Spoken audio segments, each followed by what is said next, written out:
warahmatullahi wabarakatuh. Halo semuanya. Di sini saya akan mempresentasikan dengan judul proses pengambilan keputusan. Sebelumnya, perkenalkan nama saya Wirada Audira Hoironi dengan nomor NIM 2023310004. Selanjutnya, mari kita akan membahas tentang proses pengambilan keputusan. Kegiatan pengambilan keputusan pada prinsipnya meliputi setidaknya 4 aktivitas. Yang pertama ada kegiatan inteligensi. Kegiatan inteligensia di sini merupakan kegiatan mengamati lingkungan untuk kepentingan membuat keputusan. Yang kedua, kegiatan perancangan. Kegiatan menemukan, mengembangkan, dan analisis berbagai kemungkinan tindakan dalam pembuatan keputusan. Yang ketiga, kegiatan pemilihan, yaitu kegiatan memilih atau menentukan tindakan tertentu dari berbagai alternatif tindakan yang dapat diambil. Yang terakhir, kegiatan peninjauan, tindakan yang telah dipilih kemudian dilaksanakan dan dievaluasi. Komponen proses kebijakan yang merupakan komponen proses pengambilan keputusan yang meliputi ada 5. 1. Masalah kebijakan. 2. Alternatif kebijakan. 3. Tindakan kebijakan. 4. Hasil kebijakan. Dan 5. Pola pelaksanaan kebijakan. Hubungan antara komponen di atas antara lain 1. Komponen masalah kebijakan dan komponen alternatif kebijakan terhubung oleh metode perkiraan. Artinya, untuk menyelesaikan komponen masalah kebijakan diperlukan metode perkiraan yang menghasilkan berbagai alternatif kebijakan. Yang kedua, dari komponen alternatif kebijakan menuju komponen tindakan kebijakan.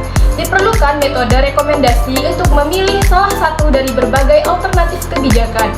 Yang ketiga, selanjutnya dari komponen tindakan kebijakan ke komponen hasil kebijakan. Diperlukan metode monitoring untuk memantau hasil dari kebijakan yang dipilih.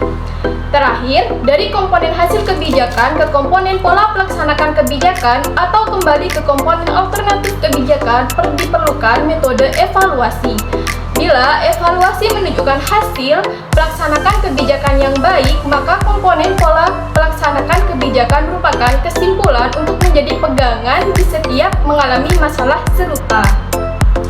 Sebagai suatu proses pengambilan keputusan terdiri dari beberapa tahapan yang terdiri dari A. Tahap identifikasi masalah inti atau utama. B. Pengumpulan data dan analisis. C. Tahap penentuan alternatif keputusan. A. Tahap identifikasi masalah inti atau utama. Untuk dapat mengidentifikasi masalah inti atau utama, perlu dipahami lebih dulu apa yang dimaksud dengan masalah. Beberapa ahli mendefinisikan masalah sebagai pertanyaan yang harus dijawab. Ada pula yang mendefinisikan masalah sebagai sebuah kesenjangan antara harapan dan kenyataan yang harus diatasi. Juga ada yang mengartikan masalah sebagai penyimpangan dari kondisi normal. Apapun definisi masalah yang digunakan maupun identifikasi masalah tetaplah merupakan tahapan yang kritis. Sekali terjadi kesalahan dalam penentuan masalah, maka keputusan yang dihasilkan tidak akan pernah dapat memperbaiki keadaan. Berikut dikemukakan beberapa kendala yang membuat orang mengalami kesulitan dalam mengidentifikasi masalah. 1. Generalisasi artinya membiarkan semua masalah bertumpuk-tumpuk jadi satu di kepala seperti benang kusut yang sulit diurai. 2. Emosional. Ketidakmampuan mengendalikan diri sendiri dalam menghadapi masalah yang akan mempersulit penyelesaian masalah. Bahkan, bisa menimbulkan masalah baru. Yang ketiga, kurang kreatif. Proses pemecahan masalah sebenarnya bisa menjadi pendorong timbulnya kreativitas baru, namun di sisi lain, ketidakkreatifan seseorang dalam menghadapi masalah dapat menjadi hambatan tersendiri untuk mengidentifikasi masalah yang sesungguhnya. Berikut alternatif jalan keluar dari masalah. Yang keempat, data yang tidak valid. Artinya, data awal yang tidak valid akan menyulitkan orang untuk melakukan identifikasi. Langkah-langkah dalam identifikasi masalah. 1. Objek masalah harus dapat ditemukan lebih dulu. Selanjutnya, dirumuskan sifat atau aspek dari masalah tersebut. Yang kedua, memverifikasi masalah. Artinya, memastikan apakah objek masalah yang ditemukan memang merupakan objek masalah yang sesungguhnya. Untuk keperluan tersebut, perlu dilakukan mengumpulkan data sebagai pendalaman terhadap peristiwa atau kejadian atau data awal yang mengidentifikasikan adanya masalah. bagian objek masalah mana yang relevan, di mana letak penyimpangannya, seberapa besar penyimpangan yang terjadi, kapan penyimpangan tersebut terjadi, semua itu diperlukan diklarifikasi dan diverifikasi. Yang ketiga, menentukan penyebab timbulnya masalah. Bagaimanapun, setiap penyimpangan yang tidak sesuai harapan selalu ada penyebabnya. Penyebab-penyebab tersebut harus dapat ditentukan dengan tepat. Yang keempat, menguji ketepatan penyebab. Setelah diketahui kemungkinan-kemungkinan penyebab tersebut perlu diuji ketepatannya. Perlu dipastikan apakah penyebab tersebut benar-benar merupakan penyebab timbulnya masalah atau hanya sekedar akibat. Untuk itu, setiap kemungkinan penyebab yang ditemukan harus senantiasa dicari, dicek, dan diuji sampai penyebab yang sebenarnya dapat ditemukan. B. Pengumpulan data dan analisis. Pengumpulan data dan analisis pada tahap 2 ini berbeda dengan pengumpulan data pada tahap identifikasi masalah. Perbedaannya ada pada tujuan. Tujuan pengumpulan data pada tahap 2 ini bertujuan untuk mendapatkan gambaran tentang kemungkinan alternatif solusi yang bisa dilakukan. Langkah-langkah pengumpulan data pada tahap ini antara lain: 1. Menentukan metode pengumpulan data yang tepat, cepat dalam rangka mendapatkan data yang relevan dan valid. 2. Menentukan skala prioritas terhadap data yang akan dikumpulkan. 3. Mengklasifikasi data yang terhimpun. Bagaimanapun yang perlu dicatat adalah bahwa data yang dikumpulkan adalah data yang relevan dan berkualifikasi. Beberapa kualifikasi data yang berkategori baik adalah: 1.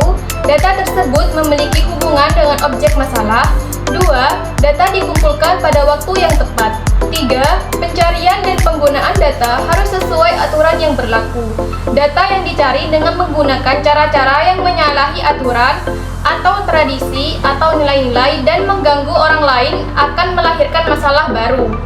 Yang keempat, kecermatan data harus bersifat kredibel, terbatas, akurat, dan tidak saling bertentangan. C. Tahap penentuan alternatif keputusan. Tahap penentuan alternatif keputusan juga memerlukan data dan informasi. Semakin lengkap data relevan yang tersedia, semakin baik alternatif keputusan yang dapat dipilih.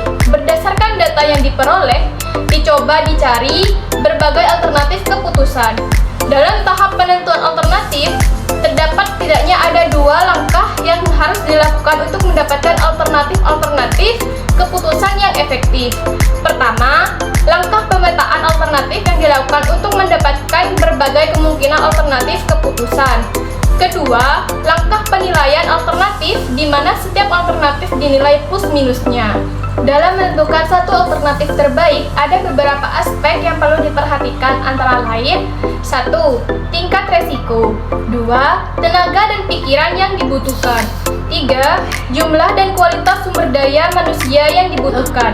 4. Waktu.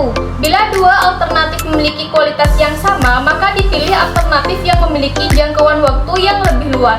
5. Aspek ekonomi. Artinya, memilih alternatif yang memiliki dampak ekonomi yang paling menguntungkan. 6.